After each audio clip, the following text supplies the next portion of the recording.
Hi friends.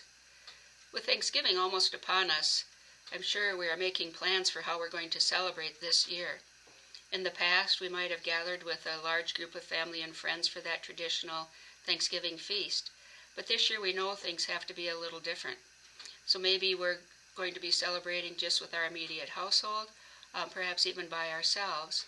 Whether we have that traditional feast or a more simplified version of it, hopefully the one tradition that we still are able to carry on in spite of who we are with or who gathers together with us is that tradition of giving thanks to God for all that we have been given, and the tradition of making a new and concerted effort at sharing all we have been given with others.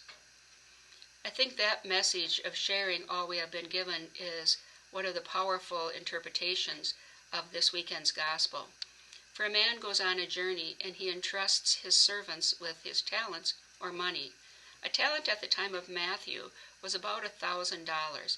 It wasn't as we see it now, where we have determined it to be something that we're good at or maybe a part of our personality. So the man who leaves entrusts his first servant with 5 talents, the second with 2, and the third with 1. And upon his return, the servants with 5 and 2 have doubled what they are able to give back, and so they are called good and faithful servants. But the servant who has just 1 was afraid of the master, and so he buried it in the ground so that he wouldn't lose it, and upon his return he handed over only that 1 talent. To him, the master calls him a lazy and wicked servant. But then the parable ends with a very interesting statement. It says, "To everyone who has, more will be given them. But to those who have not, even that will be taken away." That's always been a hard one for me to understand, and I recently read that a possible way of interpreting that is to say that the more we cultivate our faith, the more faith God will enrich within us. The more we cultivate our service, the more opportunities we will be shown to be of service to others. The deeper we enter into prayer, the more will be our desire to enter into that prayer. But if we don't look at the service, if we don't look at our prayer life, if we don't seek our spirituality seriously, we'll not only lose some of that enthusiasm for it, lose some of that direction for it, but lose some of that opportunity to recognize and be at service to others. I remember a couple of statements that my mom and dad often said to us.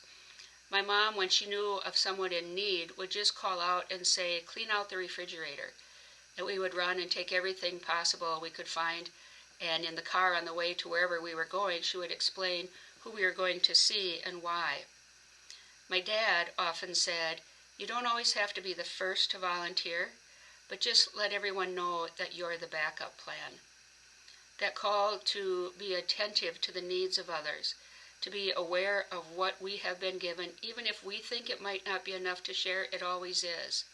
And to make sure that we are those who are willing to step forward to share with others. And so, friends, this Thanksgiving, as we acknowledge all of the blessings that God has given us, as we acknowledge all of the people in our lives, let us fall back upon our tradition, our faith tradition, to look at not only those great names in our faith tradition, like the Thomas Aquinas or the Dorothy Days, but also to name those people in our own families who have been that example of faith for us, who have been that building block of how we see our God. And let us also make sure that we see ourselves in that faith process, that we see ourselves as those who are also developing that firm foundation, not only for those who come after us, but for those who are influenced by us each day. I wish you all a blessed Thanksgiving and much peace and happiness.